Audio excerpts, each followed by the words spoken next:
नमस्कार दोस्तों, अनुभव की सीढ़ी के सभी दर्शकों व श्रोताओं को मेरा प्यार भरा नमस्कार। दोस्तों, पुस्तक चर्चा के रूप में आज मैं जिस पुस्तक की बात करने जा रही हूँ वह एक कहानी संग्रह है जिसका शीर्षक है हारी नहीं हूँ नारी हूँ मैं, जिसकी लेखिका हैं डॉक्टर निर्मला सिंह निर्मल। मनसा पब्लिकेशन से प्रकाशित 144 पृष्ठ की इस पुस्तक का मूल्य 200 रुपये है। यह पुस्तक वर्ष 2020 में प्रकाशित हुई है।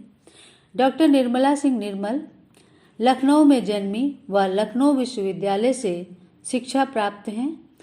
आपने विज्ञान से स्नातक व समाजशास्त्र से परास्नातक बीएड डॉक्टरेट की डिग्री प्राप्त की और प्राध्यापक के रूप में शिक्षण से जुड़ी रहीं। प्रख्यात अस्थि रोग विशेषज्ञ डॉक्टर ओपी सिंह की पत्नी के रूप में अपनी जिम्मेदारियों का निर्वहन करने के साथ ही आप सामाजिक गतिविधियों व लेखन कार्य में संलग्न रहीं। भारतीय लेखिका परिषद, अभिव्यक्ति साहित्यिक संस्था, कादम्बिनी परिषद, विद्योत्मा परिषद आदि संस्थाओं में विभिन्न पदों से संलग्न रहकर आपने अमर साहित्यिक संस्थान व रेवान पत्रिका की संरक्षिका के रूप में आप लेखन के संवर्धन में प्रयासरत हैं। विभिन्न पत्र पत्रिकाओं में आपकी कहानियां, कविताएं व लेख छपते रहे हैं। दूरदर्शन व आकाशवाणी से आपके कार्यक्रमों का प्रसारण किया जाता रहा है। सिद्ध हस्त लेखन के लिए मध्य प्रदेश मुख्यमंत्री द्वारा 2007 में, उत्तर प्रदेश भाषा संस्थान द्वारा 2016 में व थाईलैंड बैंकॉक में परिकल्पना काव्य सम्मान, कथा सम्मान व श्रीमती शारदा देवी स्मिथ सम्मान से वर्ष 2016 में आपको विभूषित किया गया है।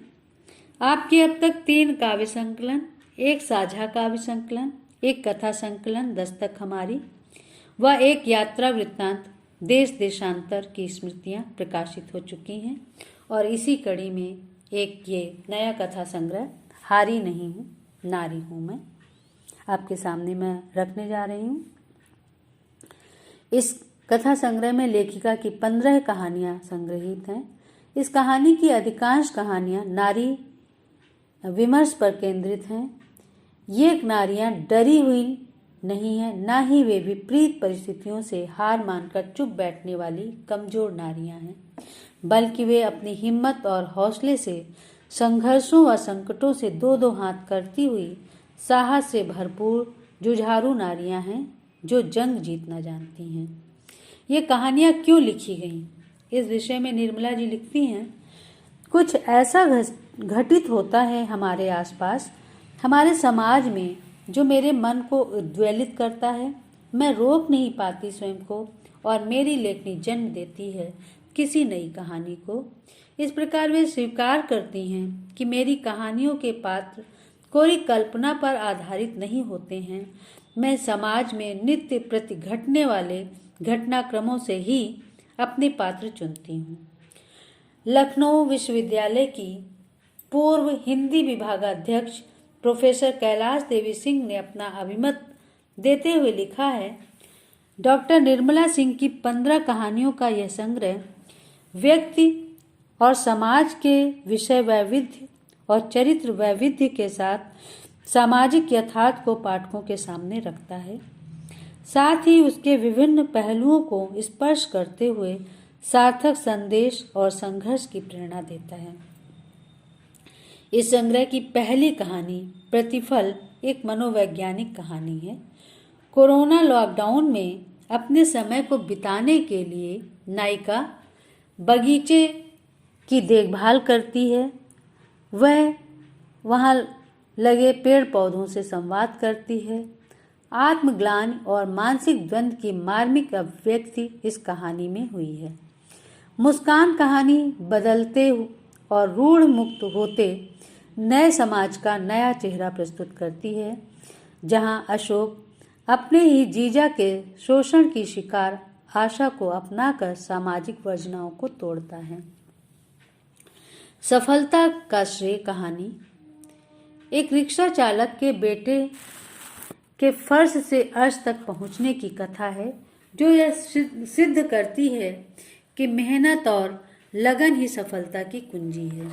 संग्रह की विश्वासघात कहानी अत्यंत मार्मिक है, जो गरीब महिलाओं को धन का लालच देकर उनकी कोख किराए पर लेकर बच्चों का व्यवसाय करने वाले सफेदपोश अपराधियों को बेनकाब करती है। देवा रे देवा तथा कथित साधु वेश धारण कर समाज को ठगने वाले धूर्तों की पोल खोलती है। इसी प्रकार टीस कहानी विभाजन काल की त्रासदी को उपस्थित कर सांप्रदायिक सौहार्द का संदेश देती है। इस संग्रह की एक महत्वपूर्ण कहानी पंचाली का प्रतिशोध लेखिका की ऐसी कहानी है जो स्त्री जीवन के कष्टों की पूरी किताब लगती है। कहानी का ताना बाना एक निम्न मध्यम परिवार की मजबूरी व जटिलताओं के धागे से बुना गया है, जिसमें स्त्री मन का अंतर्द्वंद समाहित है। कहानी की नायिका कुंती का विवाह एक ऐसे परिवार में होता है जिसका एक एक सदस्य पाक पंख में आकंठ डूबा हुआ है। संक्षेप में कहें तो कुंती अपने पति महेंद्र के साथ ही 5 भाइयों की पत्नी बन जाती है, जिसमें उसकी सास की सहमति होती है।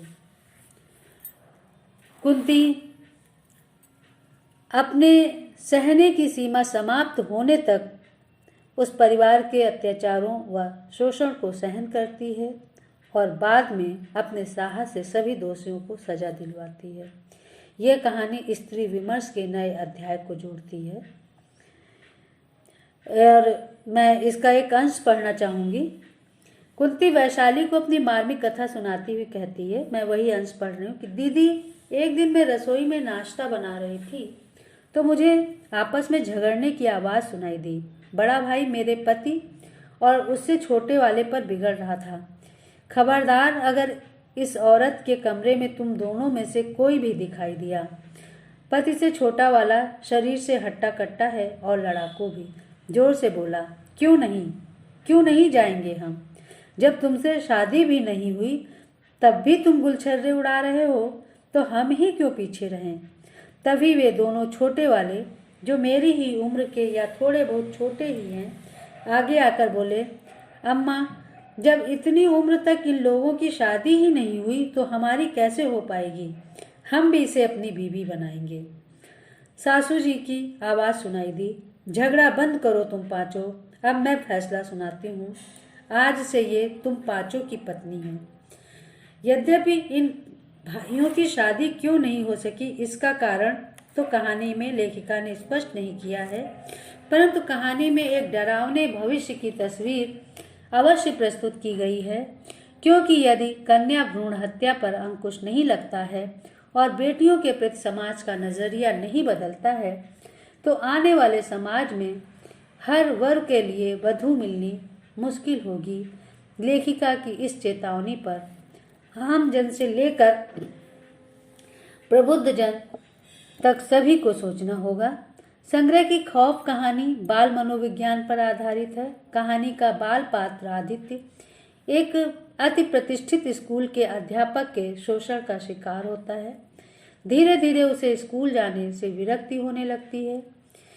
जीवन की आपाधापी में प्रायः अभिभावक तथाकथित स्टैंडर्ड स्कूल में अपने बच्चों का एडमिशन कराकर निश्चिंत हो जाते हैं।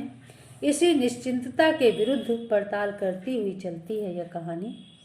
कहानी के अंत में आदित्य की मां शुभ्रा अपने पति राजीव के साथ मिलकर अपनी सूझबूझ से न केवल अपने बच्चे को समस्या के भंवर से निकाल लेती है, अपितु दोषी अध्यापक को सजा दिलवाने में भी समर्थ होती है और पाठक के पास एक प्रश्नाकुल मन छोड़ देती है, जो यह सोचने को विवश करता है कि हमें बच्चों के मनोविज्ञान को समझना होगा और उसके व्यवहार में आए परिवर्तन का सूक्ष्म निरीक्षण करके जरूरत के अनुसार उस बदलाव के अनुसार ही अपने कर्म को करना होगा। तभी हम बच्चे के उज्जवल भविष्य की कामना कर सकते हैं। मुआवजा कहानी स्त्री के जिस चारित्रिक पक्ष को उजागर करती है वह धन लोलुप स्वार्थी आज की स्त्री का यथार्थ चित्रण है। यह उस समाज का भी यथार्थ है जहां आदमी से बढ़कर रुपया हो जाता है। कहानी का यह अंश पूरे कथ्य को स्पष्ट कर देता है। अरे बुआ जी, गांवन में जतनन की मौत हुई है। दारू पिए से उन सबका सरकार से 1 लाख रुपया मिला है और 1 लाख और आवे वाला है इन सबके बैंक खाता में। हिते इनके पैर भुइयां मना ही पड़ रहे हैं। कल्लू की दुल्हन कौनों का यही लिए नहीं गिन रही है। मेरी जिज्जी संग्रह की सादगी व सुरुचिपूर्ण कहानी है जिसे लेखिका ने पूर्ण मनोयोग से लिखा है। जिज्जी शहर की पढ़ी लिखी सुंदर सुशील धनी परिवार की लड़की थी जिसका विवाह परिस्थितिवश ग्रामीण जमींदार परिवार में हो जाता है जहां पर्दा प्रथा व पुरानी परंपराओं को तरजीह दी जाती है। परंतु जिज्जी ससुराल में सामंजस्य बैठाते हुए सम्मानजनक पद प्राप्त करती है। वह अपने बच्चों को अच्छी शिक्षा दिलवाती है और इस कहावत को चरितार्थ करती है कि कन्या लक्ष्मी होती है और अपने गुणों से 2 परिवार का मान बढ़ाती है। हारी नहीं हूँ नारी हूँ मैं संग्रह की अंतिम कहानी है जो एक तरह से स्त्री संघर्ष का अद्भुत आख्यान है। कहानी का प्रारंभ अत्यंत हृदय विदारक है। कहानी की नायिका अपराजिता जो जूडो खिलाड़ी है और अपने पापा के सपनों को साकार करना चाहती है, वह षड्यंत्रवश दरिंदों का ग्रास बन जाती है और मरणासन अवस्था में यूपी बिहार की सीमा पर मिलती है। अंततः वह सभी मुश्किलों से उबरकर मौत को भी मात देती है। इस प्रकार कहानी का सुखद समापन होता है। परंतु कहानी का विकास एक साथ कई स्तरों पर हुआ है। कहानी के अंदर कई कहानियां जन्मती हैं जिसका पूरा आनंद तो पढ़कर ही लिया जा सकता है। खैर, इन कहानियों को पढ़कर यह कहा जा सकता है कि यद्यपि ये कहानियाँ मानवीय पाखंड, विकृतियों, समकालीन समस्याओं, अंतर्बाधाओं, उत्पीड़न से उपजी हैं, परंतु इनकी परिणतियाँ आधुनिक समाज के लिए प्रेरणादायी चेतना के रूप में हुई है। कहानीकार ने कथ्य को एक नवीन अर्थवत्ता के साथ न केवल प्रस्तुत किया है बल्कि सदियों से स्त्री मन में बैठी गुलाम मानसिकता से मुक्त होने का आह्वान भी किया है। साथ ही जीवन की उत्कट समस्याओं और मानवीय संबंधों को नए ढंग से परिभाषित भी किया है। इन कहानियों में सामाजिक चिंतन के प्रति एक सचेत संवेदना दृष्टिगोचर होती है और आधी आबादी को शेष आधी आबादी के सम्मुख तन कर खड़े होने की हिम्मत देती है। इन कहानियों में भाषा व शिल्प की सादगी और साधारणता ही इन कहानियों को असाधारण बनाती है। इनकी पठनीयता अद्भुत है।